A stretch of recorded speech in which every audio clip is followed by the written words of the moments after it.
welcome to the first of our Minnesota Archaeological Society's Minnesota Archaeology Month lecture series.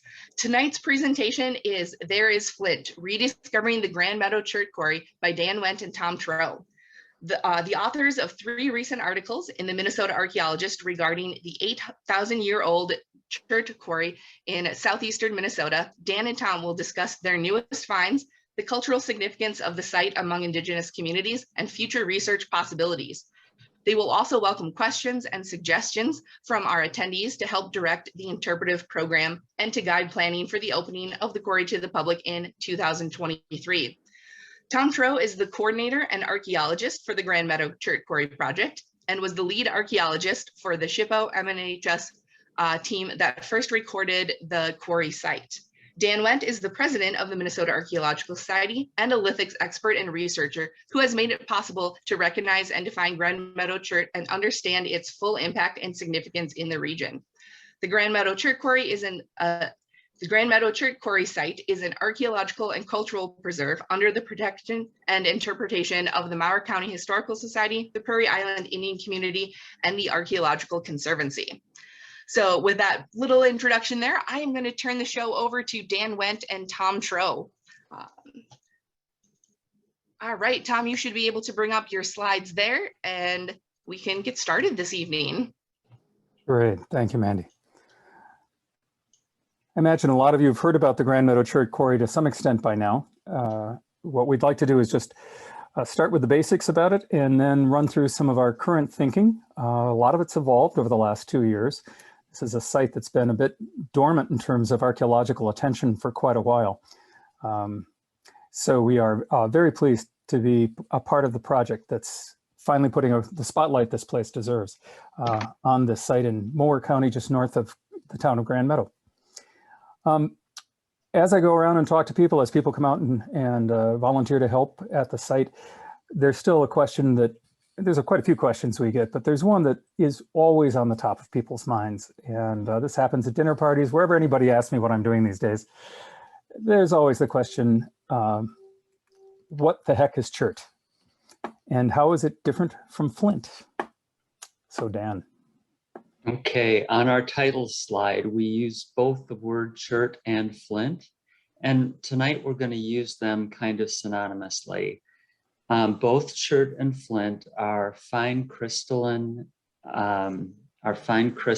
quartz, and the word flint is usually reserved for some of the darker materials, finer grain materials, often materials that come from Europe from chalk beds. In this particular case, the brown material is knife river flint. Historically, given the term flint, I think is a nod to the high quality. The next slide. I'm going to toss in something, Dan, that I forgot to mention to you. This is from Turtle Creek in Austin. This is a find that a citizen discovered it in her backyard and turned it over to the Hormel Nature Center. And it's an extraordinary piece of knife river flint. So just wanted to give that shout out. And the next slide is Grand Meadow Chert. Also a fine grain quartz crystal structure. Both of these materials, flint and chert, have a characteristic fracture that on the next slide allows you to make a stone tool. Fracturing the material makes the characteristic conchoidal or shell-shaped fracture that allows you to shape the stone into, in this case, a knife. And the next slide. Grand Meadow Chert has been an important material for making stone tools in Minnesota for probably the past 8,000 years. These are artifacts from Fillmore and Mower County, and the different projectile point styles reflect a range of ages over the past 8,000 years. So we wanted to also give you a little background on the quarry itself. The red dot indicates the location. You can see that it's east of Austin. And it's over to the west of the driftless zone. We're right on the edge. Not entirely driftless here, but very little glacial action in the past. This is the Root River drainage basin covering Houston, Fillmore, Moore, Olmsted, and Oneota counties. This was the subject of an archaeological survey in 1979 that led us to the quarry in the first place. This is an archaeologist with me, Lee Radzak, who was just standing there on the edge of the Root River in Houston County. When we were first introduced to this site, we walked into this woods without really much expectation. We had been told that there was something in here, some kind of holes, but nobody really knew how to describe them to us, except for Maynard Green. This is Maynard Green standing up on the upper left-hand ridge of one of these pits. These holes are large, as you can tell. They are entirely surrounded by their own backfill piles, spoil piles. And Maynard found these back in the late 40s, early 50s. He wrote a letter in 1952 to the state archaeologist. And 30 years later, we showed up as the first archaeologists to respond to Maynard. And now 40 years later, we've begun this project. So it's taken 70 years for Maynard's efforts to come to fruition. But we'll tell you the rest of that story in a moment. The young guy on the left is Jeff Thorsen, and his family owned the land and sold it to the Archaeological Conservancy for permanent preservation. We wanted to really determine that what we had was a chert quarry. And in order to do that, we went out and looked at the landscape surrounding and found that it was absolutely filled with chips of stone, and that chert had been broken into and flaked as people worked on it to see what the quality was of a nodule coming out of the ground. The chert itself is formed in layers, and this layer of chert down here are nodules about this size. And you can see from all of the debris in this backfill pile that in fact they were working on them inside the quarry. Sometimes they would certainly take them to other places and refine the nodules into tools, but they also did it right there on the site. Another piece of evidence that's come to help support the clarity about what was going on here is the fact that there are large stones with damage on them that looks as though they were used as a kind of anvil, so that when a nodule of chert came out of the ground and the person holding it broke it open, they needed a strong surface below it to absorb the impact so that the chert would break open. And those anvil stones are showing up in every week. We're finding new ones. So there's quite a few of them in there. Probably not one for every pit, but certainly one for every 3 or 4 pits is predictable. We also looked elsewhere to prove that what we were looking at were quarry pits, and to figure out just how large this was. And I got extremely lucky at the map library at the University of Minnesota.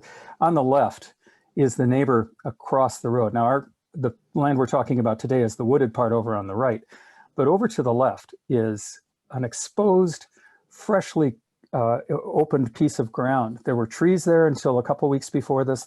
The landowner cut off all the trees and cleared off the land. And what he did inadvertently was then expose at just the right moment in 1968, the density of these pits. There's just no wasted space in there, side by side. Those pits are there for excavation, for getting at these nodules down below. This is the site area in the way in which it was reported. We thought it was about 170 acres. We now think it's a little bit larger than this, but this is the official site shape. And if you see again that woods here, this is the Grand Meadow Chert Quarry portion that we're talking about, because this is what got purchased for preservation. The rest of the land is being tilled and plowed and is for crops. But this one little bit right here is the 15 acres that the Archaeological Conservancy has bought and preserved. One of the meaningful things about interpreting the site is understanding that the South Fork of Bear Creek, which begins fairly close to here, just a few miles away, drains into the Root River and goes off to the Mississippi to the east. As it cut through this landscape right here, it cut through that layer of nodules I was talking about and exposed them. And we think that the very first use of Grand Meadow Chert from about 8,000 years ago came from somebody walking down the creek, discovering a piece of stone, and figuring out that it was exactly the right kind of thing to start making tools from. Spear points, knives, projectile points, scrapers for scraping hides. whatever, but they continued doing it. And what happened is eventually they exhausted all of the nodules in the creek, and they exhausted all of the bed right next to the creek that they could reach in and grab. And eventually somebody had to step up outside of the creek bed and stand on the land and figure out to dig. And once that started, it didn't stop. There's an estimated 2,000 pits across that red oval I just showed you that were dug over those 8,000 years. This is what it looks like inside the woods. This is the kind of density I just showed you a moment ago from the air photo. This is what we're dealing with today and hoping to share with the general public. Good question is, how did they dig these pits? They didn't have shovels. They didn't have picks. They did have digging sticks, as you see in the upper left-hand corner. And they did have hoes, very commonly made of scapula, whether deer or elk or bison. And these were something that were quite common and popular in other kinds of sites for just getting underneath the earth, for planting eventually, and for digging holes like this. And of course, the tradition of loading baskets with dirt in order to move the dirt away from where you're digging is something you see commonly around the construction of burial mounds, for instance. So that's not a new technology applied here either.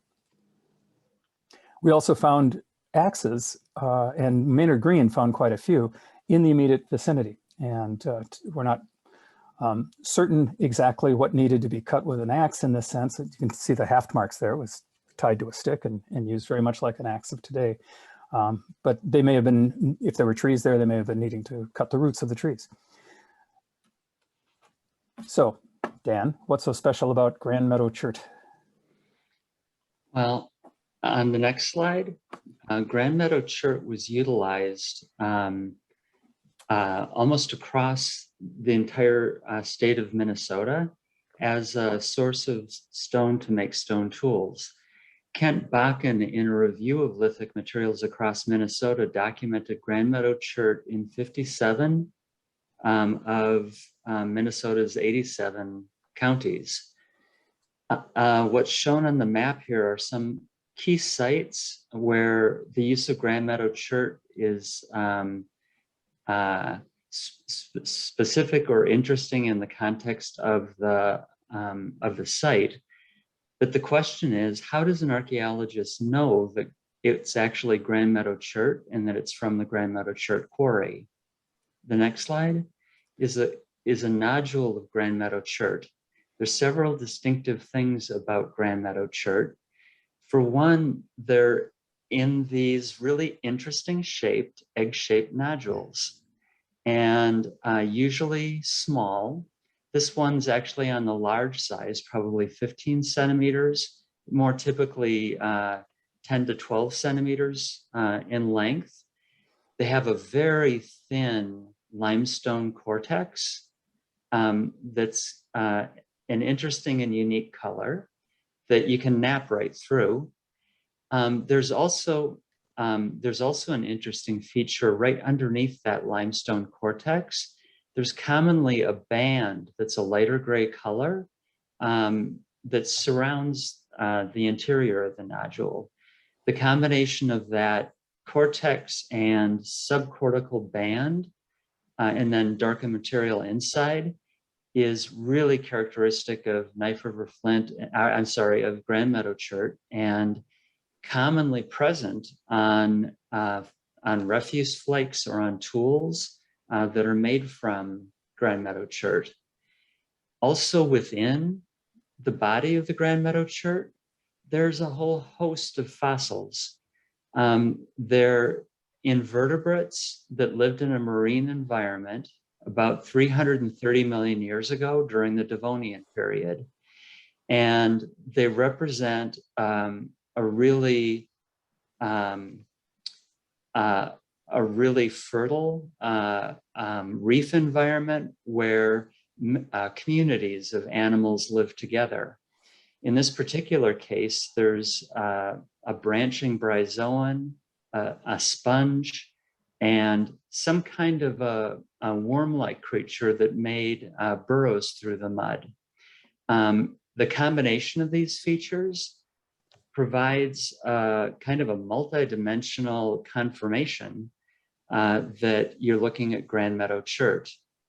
In fact, some of these fossils are diagnostic to the time period that the chert formed. This particular fossil is a bifoliate bryozoan.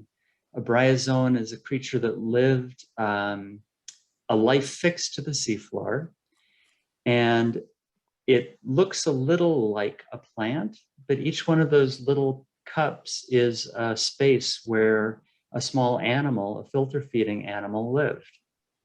And again, this is like diagnostic to the Devonian period.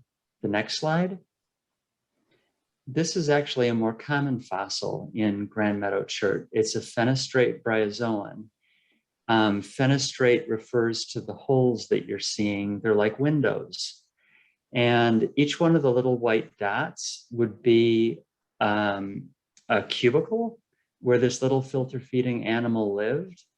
And these lace-like fronds would have been colonies of filter feeding animals on the seafloor 330 million years ago. This fossil is common in Grand Meadow Chert, but wouldn't occur in any of the cherts, any of the other cherts that are native to Minnesota. All of those materials are older geological formations. Next slide. Another diagnostic fossil, this particular brachiopod is a winged brachiopod, a spirotherid. These winged brachiopods are diagnostic of the Devonian period. And it's miraculous that in this case, the interior of the brachiopod shell was filled with Grand Meadow Chert. So this is something I'm hoping you can see. I know it's a bit small, but it's a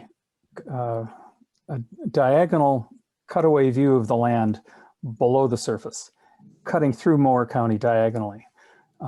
So this exposes, to our view, the various colored layers, each representing a different time period over hundreds of millions of years, when ocean water covered Minnesota. And oceans came and went in southern Minnesota in episodes that left behind a great deal of deposits. So the different depths reflect that, and the different colors in this mapping that's been done, this geologic map, reflects that. And so all of the colors, the top one you can see is DCLP, kind of a salmon color. And then above that is white. And it says over on the left, quaternary deposits. That's glacial material. That's glacial till, or it's glacial alluvium. It's here above where you see Grand Meadow in the middle. It's probably, here's Grand Meadow. It's probably glacial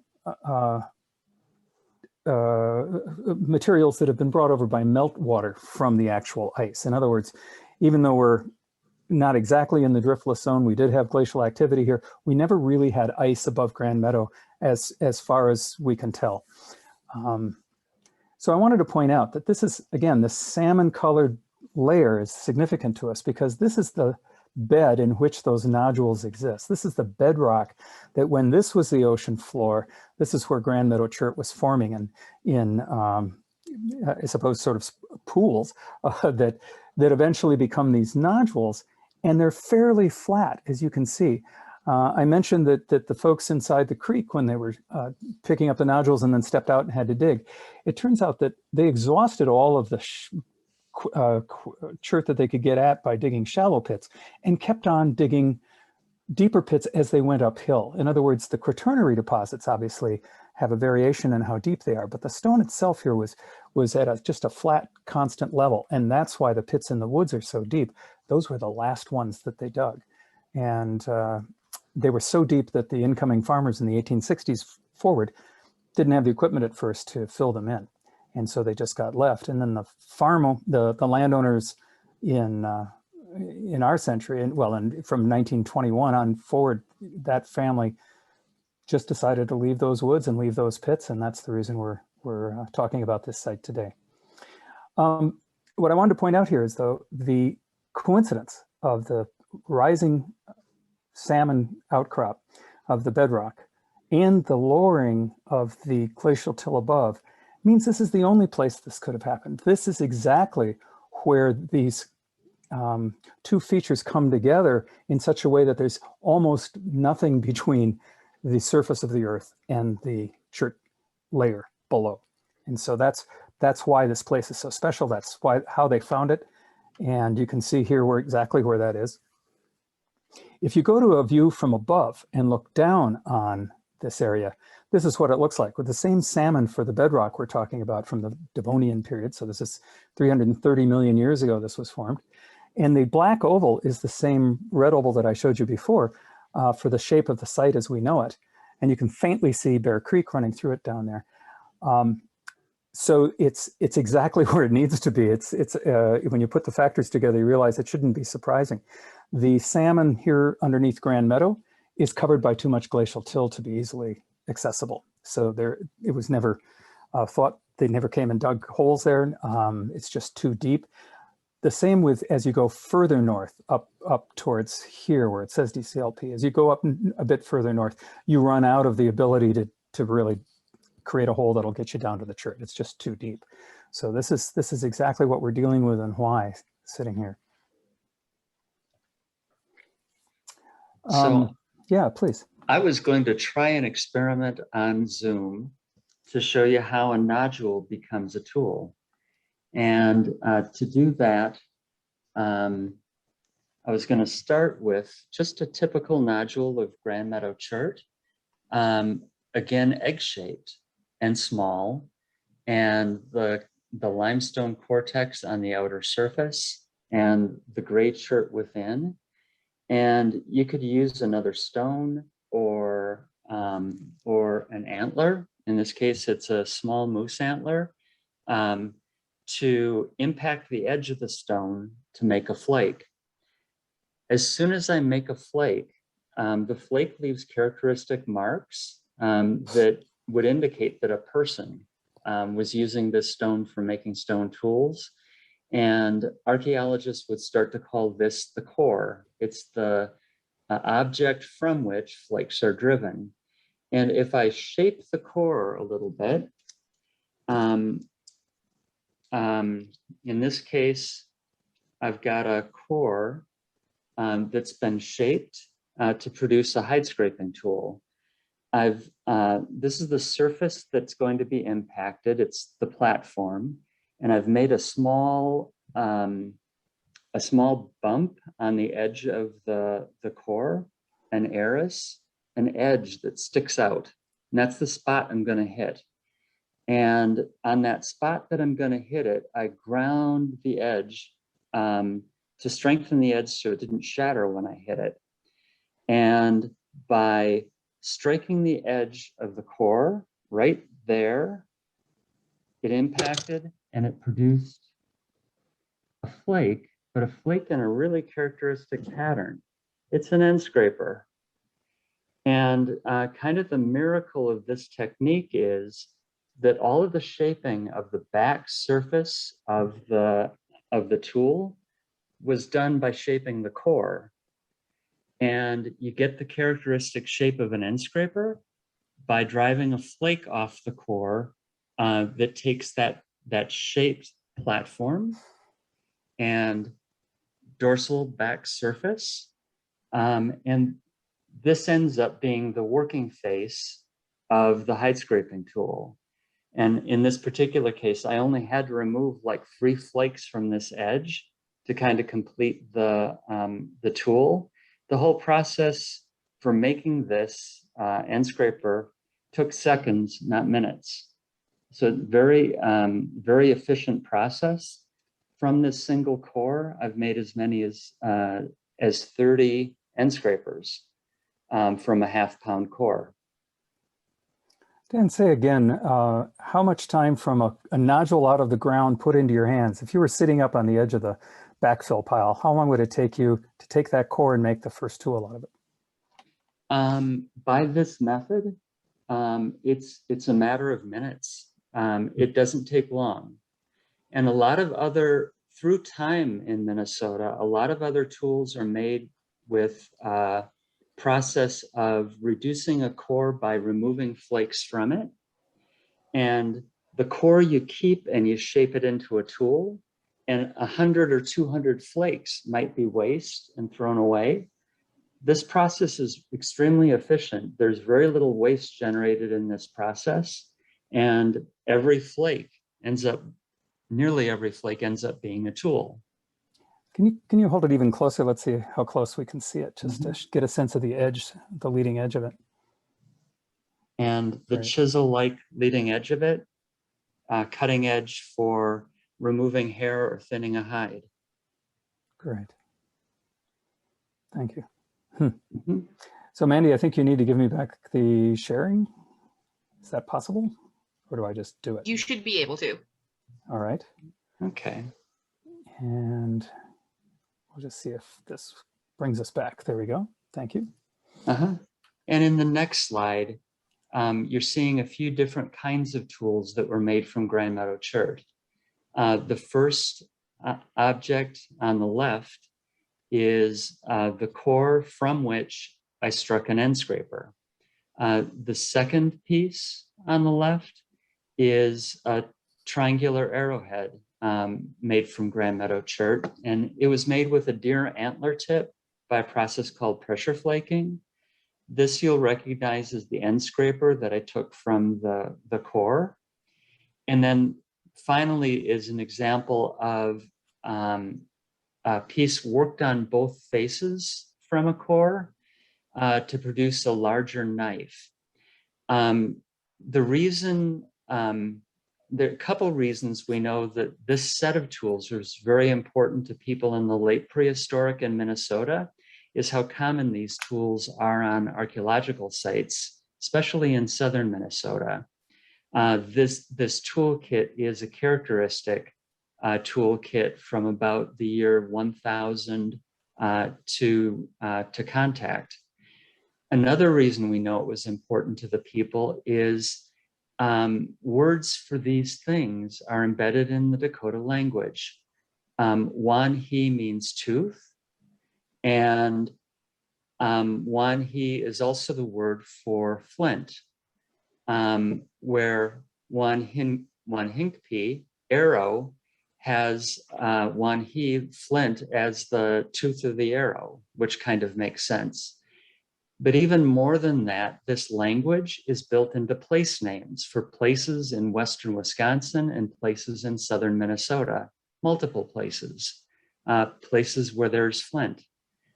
Another family of words revolves around hair and hide, and a dry hide scraper is a chisel-shaped scraper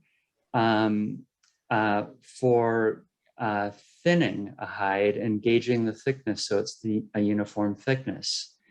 There's also a word for a green hide skinning knife. It's the fleshing knife. It can be used both for skinning and removing unwanted materials from the surface of a hide to allow drying. And again, this set of words is not only for describing these tools, but also describing places in Minnesota and Wisconsin. And next slide. Hide scraping tools are extremely common on late prehistoric, late pre-contact sites across southern Minnesota. They were made by the hundreds.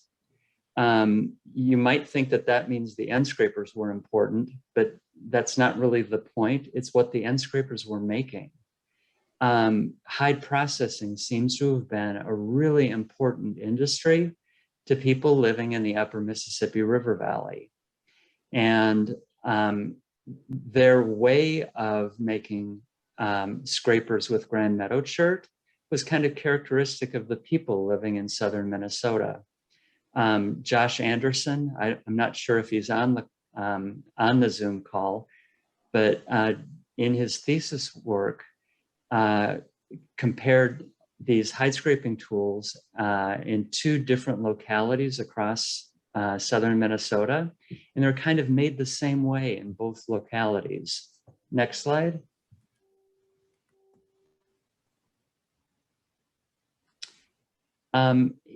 This depiction by Russell shows someone using a scraper for processing hides. In this particular case, it's mounted to an elk antler handle and used like a paint scraper to scrape the unwanted material, gauge the thickness of the hide. It could be used hafted. They can be used mounted on an angle like this to be pulled like a paint scraper, or mounted on the end of a deer antler, or used handheld. Next slide. These three red dots are areas in Minnesota where there were multiple late pre-contact village sites in the Red Wing area, the La Crosse area, and Blue Earth River Valley. And it's three localities that kind of shared this, this investment in the Grand Meadow Chert quarries and the use of Grand Meadow Chert, particularly for hide scraping tools. In the Blue Earth River Valley, 97% of these dry hide scrapers were made out of Grand Meadow Chert. In Red Wing, particular sites like the Bryan site, over 90% of the end scrapers were made out of Grand Meadow Chert. And in La Crosse, it's only the earliest Bryce Prairie phase that was probably contemporary with the later periods at Red Wing, where Grand Meadow Chert shows up in high quantities, and later then not so much. It's kind of an interesting to run your imagination on how these people might have interacted around the quarry. I'll pass it to you, Tom. Well, that does bring me to a publication that I'm going to recommend just because it's one of the best archaeological books that is for folks who aren't professionals, but nonetheless have an appetite for detail and really interesting theoretical developments by James Theller and Ernie Botzart. It's called 12 Millennia. This is where they talk to some degree about the possibilities of interactions among these three villages. They're contemporary villages. We're talking about, say, 1200 to 1400 AD for their fluorescence, and they all have in common certain characteristics.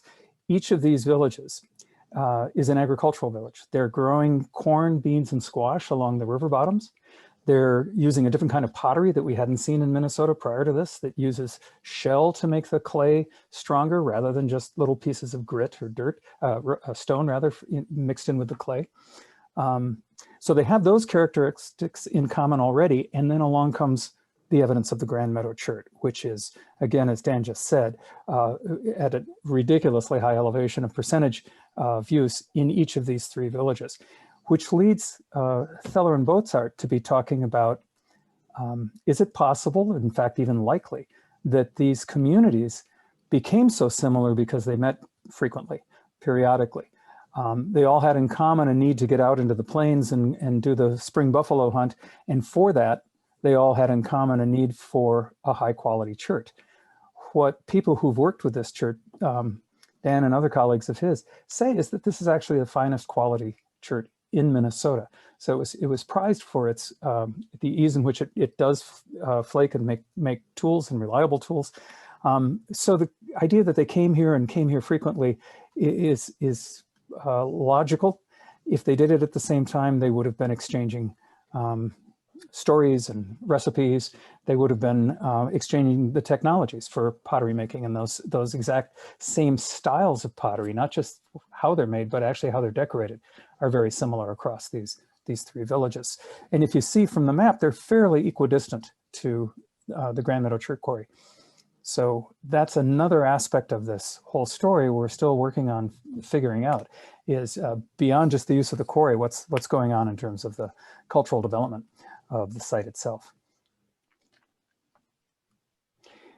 We've been talking about these people without really giving them a name, and it's because we don't have an accurate understanding of what their name would be as they called themselves, We know they were Dakota speaking. They evolved into tribal communities that do exist in historic times that share in common the Dakota language. And so these were Winnebago, Oneota, Dakota, and as the archaeologists refer to them, it's Oneota. So if you've heard that phrase, it's referring to the people in this time period, going back to about 1050 AD actually, and then right up until contact time in whatever region they're in. So say up to the late 60s or early 1600s.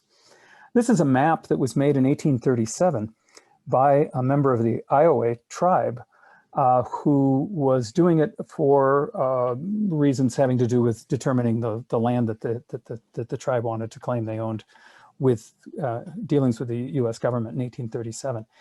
It was hand-drawn by him in a particular way that made it difficult to quite correlate, but a great deal of work has been done. Mary Whalen did this for her thesis to figure out how it actually relates to landscape features, and she was able to reconstruct this map in a just brilliant way. What you're seeing here on the dots are trails. What you're seeing here at the green dots, the larger green dots, are villages, known villages. And then added in here are red Oneota sites that go back in time that we know about. Now, the D here is actually right along the Cedar River, and it's in Austin, Minnesota. We don't have records of this archaeological site, except for this reference that it's probably good to pay attention, but it hadn't been recorded before there became a city there, and consequently, we don't have clarity about that. But what is really interesting as you look at this trail of the Iowa connectedness among communities, it goes right past this colored dot right here. Each of these colors represents bedrock. Again, a different color scheme than the one I showed you before, but these are all bedrocks containing cherts. So this relates to a particular kind of chert, this to another one, Galena chert here. And each of these different colors is a different chert. This little circle is the Grand Meadow Chert Quarry. And this is a map that came to our attention just within the last year. And it's certainly inspiring to think that there was a regular trail this close to the quarry that was known on into historic times. Another map that we've been looking at is a little bit harder to determine the source of the information on, because this was done by Paul Durand, who did his work in the 1970s and 80s and then published in 1993, I believe. And this map has a really interesting naming feature down here where the arrow is. So if you get your bearings, this is southeastern Minnesota. This blue here is the river, and it even is a direct translation of root, and that's a river. These are the two words that Dan showed you earlier. The one I'm sorry, I don't speak Dakota, but it's Wanhi Yukon is how it looks. And you remember when he showed you this, the translation was, there is Flint. That's where this came from in the title, because it's really intriguing to think about what sources Paul had when he created this and why that reference to there is Flint sits so close to the quarry. And we actually don't know the answer to that yet, but it's on a long list of things we need to be thinking about doing further research on to figure out. This is where I would normally stop if we were live and in a room together and engage in discussion and say, all right, tell me what you think. But failing my ability to do that right now, what we're going to do is I just want to bring you up to speed on what we're doing with this project. This is the quarry site from the road from 730th Avenue, looking to the more or less to the east. And the space between the two clumps of trees, the one on the left is our quarry. The one on the right is a boundary line at a cemetery that's there. All of that land in between, and you can see that this little dry stream bed in the foreground cuts through the middle of it. All of that is being converted to prairie with help from the Department of Natural Resources from the DNR, through help from Jake Froyam, who, if you're living in the area, many of you know him. He's both a forester and a prairie expert. And he and a colleague of his are out figuring out where to get the seeds for this. And we're sourcing all of the seeds from within 30 miles of the quarry. So this is going to be actually a kind of experimental stand but that will be extremely representative of native prairie plants coming back here where they once were. So that's a part of a restoration project that we've just entered into. The other part of and there's the quarry shown in the woods with our part of the quarry in the woods, and then the prairie land here over what's now been a plowed field. But of course, all of this was originally quarry. In the woods, what we hope to do is have a self-guided walking tour. So we're hoping to create a trail through here for people to experience. There is one, and this is a map of it that was made by Quinn Evans.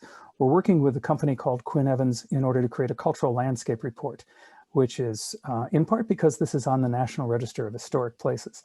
And that's the right thing to do with a site of this significance, is to step back and take a year to study it, figure out what its features are, find out what it is that it should happen to it, and then work out a plan so that we can actually employ those good ideas.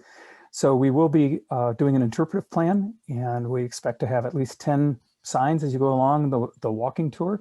We're working with the Prairie Island Indian community. As I mentioned earlier, there's quite a few different descendant communities that may have been involved in the digging of these pits. And what we do know is that they all had in common over the last 1,000 years, at least, that they were Dakota speakers. So Frankie Jackson here is at the Prairie Island Indian community, and he's the lead coordinator for the native communities we're working with. He and his colleagues, Noah White there, the Tribal Historic Preservation Officer, have volunteered to be the communicator for us to all of the other potential descendant communities. So they've introduced us to the other 3 Dakota communities in Minnesota, and we're reaching out to the Iowa tribes that have moved now south of Iowa, and the Winnebago and Ho-Chunk, to let them all know that we welcome their investment in this project, their ideas, their thoughts, and their help in thinking about what to do in the future with it, so that it's authentic. The very first thing that's happened is that the Prairie Island Indian Community's education team, Paul Dressen and Broderick Dressen, have already created the first curriculum, a first draft for a curriculum that isn't for public schools to use. It's uniquely, the first thing we're going to do is a curriculum for Native community kids, so that all of the youth at the other Dakota communities here in Minnesota, for instance, will have a chance to learn about this site in the context of their culture. Another thing we want to do along the walking path is create a point where 3/4 of the way through you'll be able to pause and just have a contemplative moment to sit and think about it. It's something I'm referring to as a talking circle. This is what it would look like. There's a pit to the left, so that as you sit here, you're actually looking at one of the pits. And this is over on the eastern edge of the woods itself, but deep within the woods. And it's already been used. This is the first group that's come in, and as we did a tour, there were about 25 people here. We sat down and had just a terrific conversation about what this place means.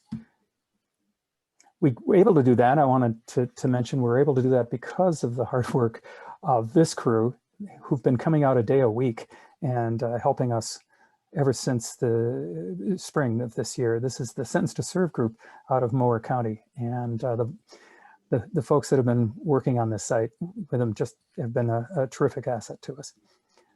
That's Matt Seibel there, who leads the team leader in Orange. We realized, though, that we needed to do more. We've got 8 acres of buckthorn here. It's a huge job. We put out a call to volunteers, and in May we had about 30 people over 2 days on a weekend come, and they carved that path out for us. It was a huge undertaking. They got it all done. These folks are from the Minnesota Archaeological Society. They recruited folks from all over the state, and people showed up and just did an extraordinary job clearing the buckthorn enough so that it's possible to walk through and see it now. And there's the path as it looks today. But the problem is, if you look anywhere off the path, we still got a lot more to do. And the next step in this process is that we're asking the DNR legacy funds for support to let us hire a firm to come in and spend 2 weeks next winter clearing out the buckthorn. When they're done, it will look very, very different. If we don't do this, there's really no way we can show you these pits. There's no way we can have a tour through it that will be interpretive and give you a sense of what really went on here. So our hope is that 3 years from now, instead of looking like this, it'll look like this. This is an oak savanna up in the Hormel Nature Center. And they went through this process about 4 years ago. And this is, I believe, the understory that came back in year 3. What they do is they take out all of what they had done was taking out all of the buckthorn and then bringing in the right species to recreate the kind of oak savanna terrain that was there prior. We believe that's what our pitted woods looks like, except that this doesn't have the pits in it. But we do hope that you'll be able to visit the site as early as 2023 and get a good sense of what this place has to offer. If you would like to know more, I want to mention that there is currently a archaeological exhibition at the Moore County Historical Society in Austin over on the State Fairgrounds. And this will be up. You're welcome to visit. You can call ahead if you want to make sure about the hours, but I highly recommend this. It's an extremely well done exhibition of pre-contact Native American life for 12,000 years in southern Minnesota. But it features Maynard Green over there on the photo on the left and his collection, which is now housed at the Moore County Historical Society. So you'll get to see a great deal of the collection if you go visit. One other source of information, if you're interested, this is the latest issue of the Minnesota Archaeologist that went out to members. It has the 3 articles that Mandy mentioned in the beginning that Dan and I created. Other than what Josh Anderson did for his thesis, this is the first thing that's been written in the last 40 years about the Grand Meadow Chert Quarry. It is probably not easily available except through your libraries, but we did make it, the 3 articles available on the Moore County website. So if you go to the Moore County Historical Society website, you will find these 3 articles and you can download them to read. One last thing I want to mention, if you're interested in visiting the site, we do plan to open in 2023, but if you are a Minnesota Archaeological Society member, we hope to invite you for a special tour of the site in May of 2022 after the buckthorn gets cleared. So keep your eye out for that email announcement if you're a member, and we hope to see you folks out there. Dan, you have any last words? No, I was wondering if there might be questions. So Mandy, why don't you let us know what you're seeing in terms of questions in the chat room, if there are any. Yes, we do actually have a few questions. I'm actually just about to add a link into the chat to the Moore County Historical Society's website, where you just mentioned these articles can be found. Great, thank you for that. And also throughout the chat, you'll see a couple more bits of info, including the title of the book that Tom mentioned, if anyone was curious about that. And also, if you're not currently a Minnesota Archaeological Society member, there is a link in the chat as well. You can find membership info on our website. So couple bits of info there in the chat. And we did have a few questions come in throughout the program. So I'll just dive in with a few of them. So one of the first questions that came in was just thinking about the numbers of how many pits there are. How long would it take to dig one? How long would it take to dig 2,000 of them? Well, we assume the 2,000 were dug over many, many years. We know about a projectile point that was found in association with a bison kill in Granite Falls, Minnesota from 8,000 years ago. Chances are that was from a casual find in the creek bed, and that creek bed probably was good for quite a few hundred years for just acquiring your chert, that the first holes were probably dug a bit later. The use of Grand Meadow Chert goes up in the woodland era, and it goes up around 2000 BC, around 4,000 years ago, and then increases from there. It may well be that the most intensive use of the chert, and therefore the greatest number of pits overall, were probably dug in that period that Dan was talking about, when those villages were really needing that chert for for the end scrapers, and it became a very, in a sense, popular commodity at that point. So in other words, we don't, it took the entire 8,000 years for all those pits to appear, but not all at once. And in terms of what one pit took to dig, it depends on the depth of the soil, of course. And Dan, do you think from Knife River Flint research, where they looked at they were about 40 years ahead of us in their research, did you see any kind of quantification of the amount of time it might take? I don't have command of those facts. I know that they've estimated like the tonnage that might have come from the quarry, and it's enormous. And it has to be like a similar case here. These pits are enormous. There's some in the woods that when you stand in the middle of the pit, your head's way below the rim surrounding you. We've had conversations between like 8 people, like standing in the bottom of the pit, socially distanced. So enormous pits, at least for some of these later pits that might have been dug away from the creek and through more overburden. All I can say is it's a really impressive feat of moving that much earth with the equipment that they must have had at the time to do it. I know that the Prairie Island Indian folks who I've talked to on the site have assumed that these might actually have been one season's worth of work for one family, and that the work was done by multiple family members in order to get at it.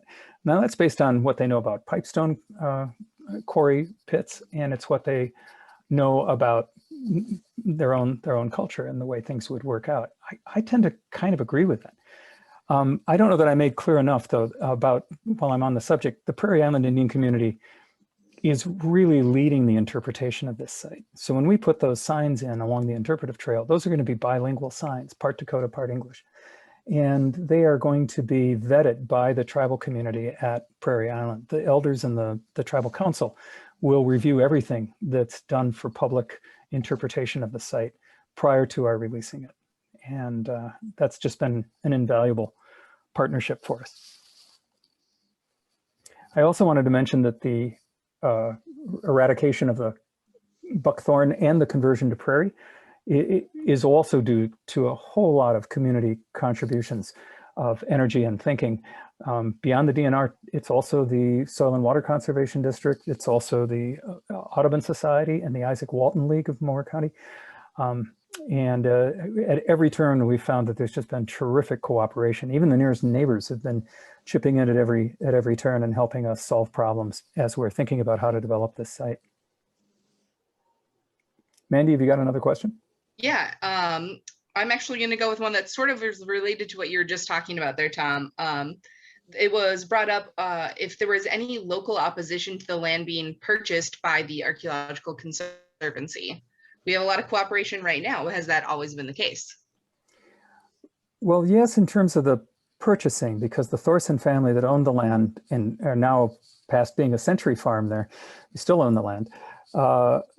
They were respectful of what this meant. I mean, I'm not sure that how much they knew, because we didn't know a lot back then, but there was enough clarity coming from Maynard and others in the county that he showed it to, Maynard Green, that they respected its value, and that, of course, no one else weighed in on it at that time. When it went on the National Register, there was, of course, questions from neighbors about what does this mean for us, but that got squared away as well. So I can't say I've seen any actual opposition. There's really been no friction to this forward motion since we started this project about 2 years ago. Excellent. I have a few different questions that are sort of related to maybe to the extent that Grand Meadow Chert either occurs or can be found via trade outside Minnesota. So a couple of them specifically were just about outside Minnesota. How far do we see Grand Meadow Chert being traded? Another question related more specifically to that map you had up, Tom, that showed various trails, and one looked like it might have gone near Pipestone. Is there evidence of trade between those two quarries? So kind of a two-part question there. Go ahead, Dan.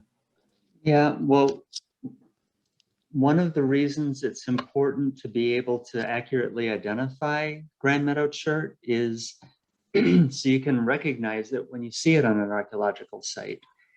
And outside of the state of Minnesota, I'm not sure that it's widely enough recognized that we would see those records in, say, Iowa or the Dakotas. I was at a presentation about the Mitchell Village site in South Dakota, and they showed a set of Avonlea points, kind of a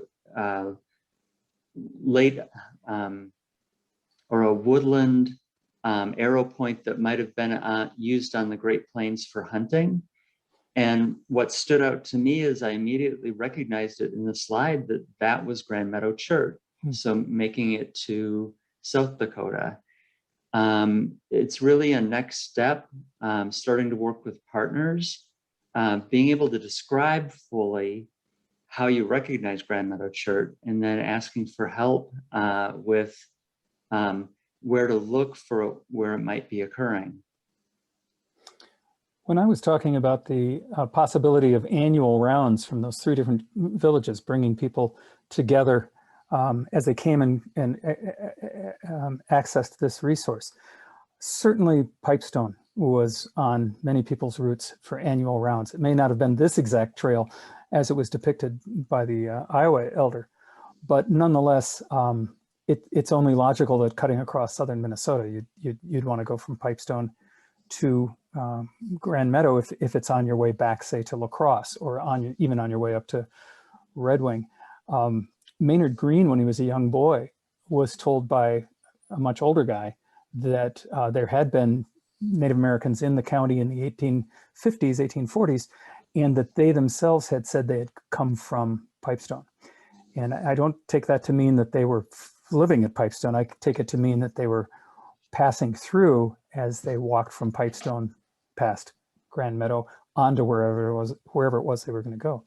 I also will mention in this map that came up, the letter H down here is also a village, Blood Run, and it has Grand Meadow Chert in it. So we've only just begun to start looking inside Iowa collections and Iowa records of sites to see what's there. The problem is so much of the work that's been done in the last 40 years, all the way up until Dan's work just 2 years ago, may not have been fully recognized as Grand Meadow Chert.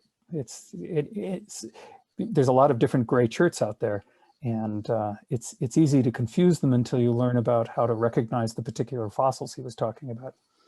And Dan, I wanted to ask, when you were showing us those fossil pictures, those were things you can see with a hand lens, or in some cases the naked eye? Yeah, that's a magnification of about 15x with a digital microscope, and it's pretty much equivalent to what you'd see with about a 10x loop that a jeweler might use. So pretty easily observed. Great. Thank you. That was actually another one of our questions, was what the scale was on that fossil. Okay. Yeah. In that particular picture, it's about 8 millimeters side to side on the frame. Go ahead, Nandy. Excellent. I also wanted to mention in the chat as well, I've included contact information for Dan and Tom if there are any questions that maybe occur to you slightly later, or that you wanted to dive more in depth to. You are welcome to contact them about their presentation. And we did also have a couple of questions regarding sharing the recording of this presentation.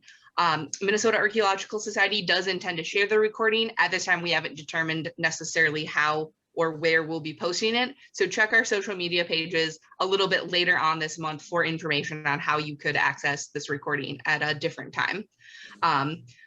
So a couple other questions that came up. This one I think is going to be a good Dan question. How did Grand Meadow Chert end up as cobbles with cortex if it comes from the I can't say that, the bedrock? Devonian. Thank you, Devonian. Mm-hmm. That limestone cortical surface is very common in chert nodules in many different formations. And I'm going to make a conjecture here without fully knowing that what you're seeing is a partial silicification of the limestone that the chert is occurring in. So it's a little bit harder than the limestone that the chert nodule's in. If you bust a nodule out of limestone, the cortex might look thicker and it might grade to the limestone of the rock formation that the chert is in.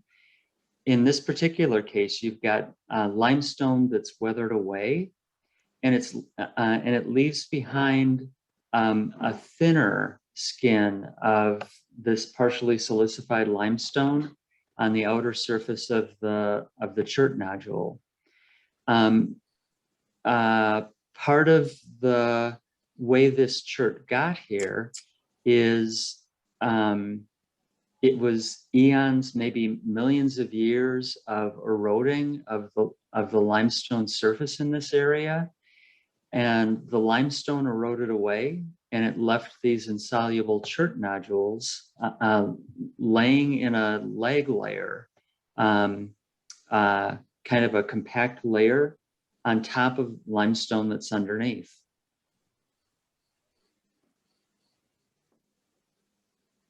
Excellent. I'm going to change gears on you a little bit then, question-wise. So just sort of a question to help us better understand how end scrapers are used. Is there any kind of thoughts on maybe how many, like an average hunter might need to process hides, or how many you would need? Could you do one hide with just one scraper, or what is like sort of the lifespan of this tool?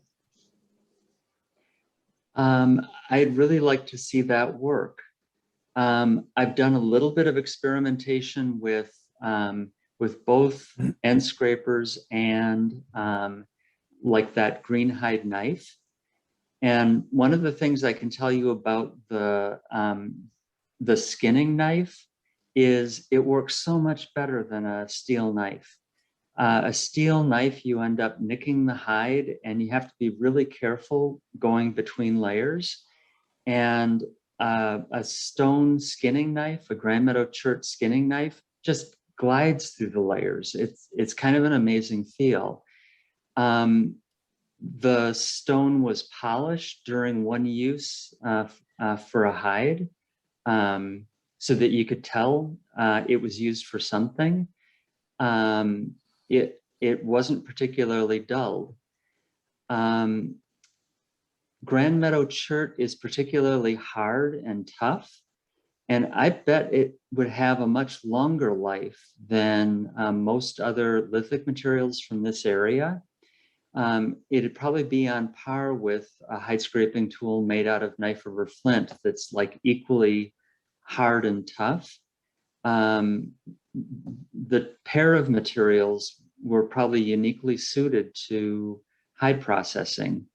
And in the in the Knife River source area in North Dakota, the villages along the Missouri River predominantly would have Knife River flint end scrapers, almost as though people have joked that there's a Knife River flint end scrape dealer that comes around and sells them because they're kind of uniform in shape and size, and they were distributed by the hundreds. It's going to be an interesting problem to figure out how much further the spread of Grand Meadow Chert goes beyond the state borders, because I don't think we've really penetrated that problem. It's showing up in Wisconsin and southwestern Wisconsin, and we know that because Ernie Boatsart, the archaeologist over there, has his eye out for it. But we just don't know the answer to that earlier question of how far geographically does this stone have a particular influence. The first question I ever asked Dan when we were in the car driving down for his first visit to the site, I think was telling. Dan, it was, how many cherts are there in Minnesota, and where does Grand Meadow Chert rank in terms of quality? And there are over 100 different varieties of chert from across the Midwest that were used on archaeological sites in Minnesota. People procured stone for making stone tools from a radius of about 800 miles from the center of Minnesota, all the way out to obsidian from Obsidian Cliffs in West Yellowstone, all the way east to Flint Ridge, Flint in Ohio, all the way south to the southern tip of Illinois for materials, or Indiana, like Harrison County Flint. I just described an 800-mile radius circle. Within Minnesota, it's about 24 different materials that you can find in bedrock across Minnesota. Grand Meadow Chert is undoubtedly the highest quality chert that occurs in bedrock in Minnesota. And just to add to that, it's also the only one that was accessible by digging a hole in the ground. The rest are either found as nodules, again, in the stream bed, the way we think this one was originally, or exposed in river cuts that show you the layers of limestone, and you can see layers of chert in the rock walls. Another really fortunate thing about Grand Meadow Chert is it wasn't spread all over the state by glaciers. Nearly every other material that occurs in bedrock in Minnesota has been spread every which way to every corner of Minnesota from the source area. So you never really know whether it came from till or whether it came from a bedrock source. Whereas Grand Meadow Chert is right at the edge of the driftless area. There were only very ancient glaciers early in the last glacial episode that overran this area, and none of the later glaciers did. And even if they had, they would have moved the material out of Minnesota, not over the rest of Minnesota. So you can use it as a material to study how people moved stone across the landscape. Excellent answer. I have one more question that came up in the chat. So this one specifically asked, so given that there was shell-tempered pottery, is the Oneota cultural complex considered a Mississippian sub or related group? And if so, does Grand Meadow Chert occur at sites outside Minnesota along the Mississippi watershed? Good question. It's still a matter of debate exactly where these Oneota folks came from. Were they living here in Minnesota under a totally different lifestyle and just saw the advantage of when exposed to agriculture, when exposed to this new kind of pottery? Or in fact, does it represent people moving up from the Cahokia area? And if you go through the literature, you find different answers from different people. And it may well be that there's different places that have such different answers. There's a site in Wisconsin that looks like it's a direct result of people coming up from Cahokia and settling there.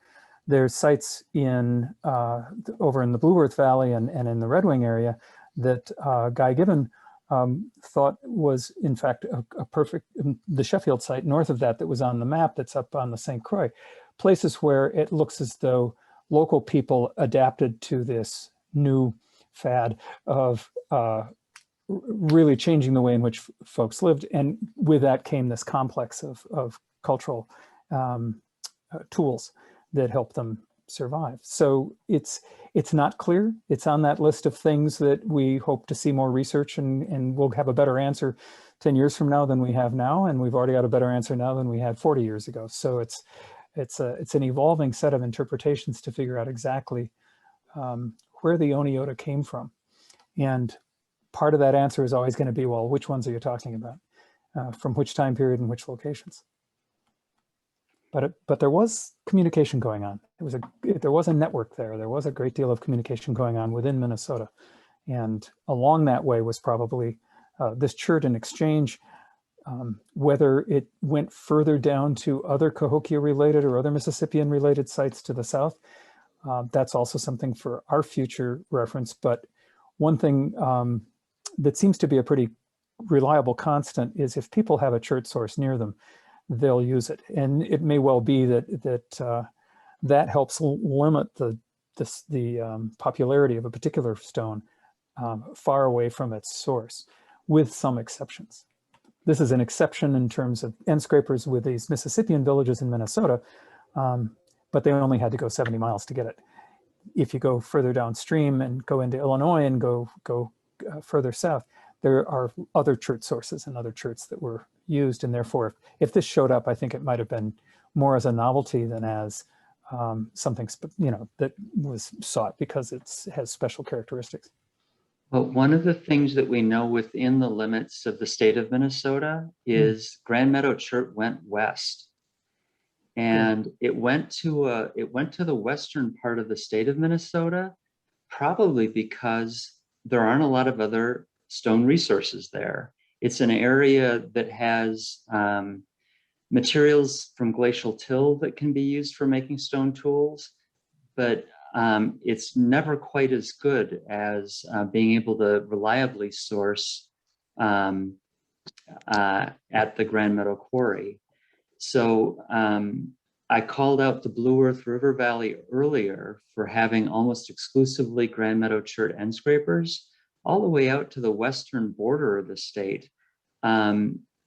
People were pulling Grand Meadow Chert to the west, and it might have reflected patterns of movement that people had for different reasons, like bison hunting, or it could have been this solution to a resource poor area in western Minnesota and the eastern Dakotas that lack a lot of lithic resources.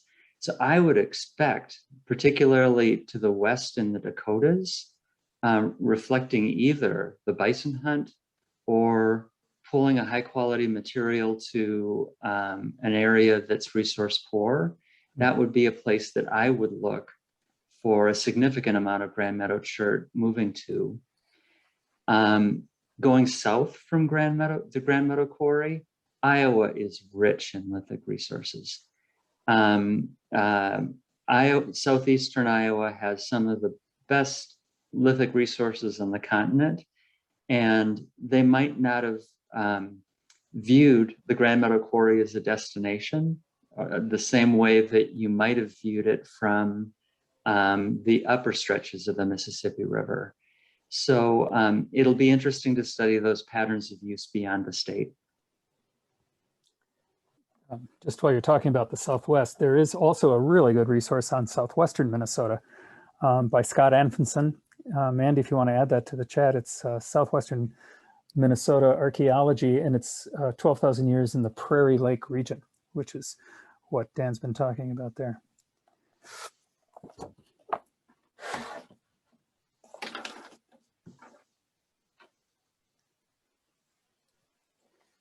Can you repeat that title for me one more time, Tom? Southwestern Minnesota Archaeology by Scott Anfinson.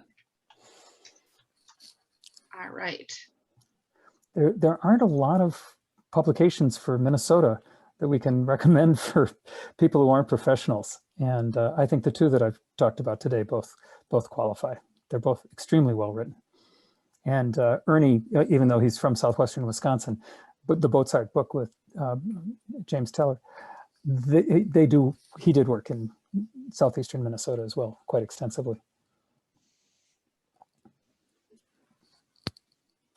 Excellent. Well, that is the end of the questions that I received so far. So if anyone has any other questions that occur to them, you're free to reach out to Dan or Tom, or direct your questions to the info@mnarcsociety.org email address. And I'm also happy to pass any of that information on to Dan and Tom. So Wendy, yeah. before we close, I want to add to that thought. We would welcome thoughts from people who've just heard this about what it is you think we want to make sure that we include in our interpretive program. We're just now launching it.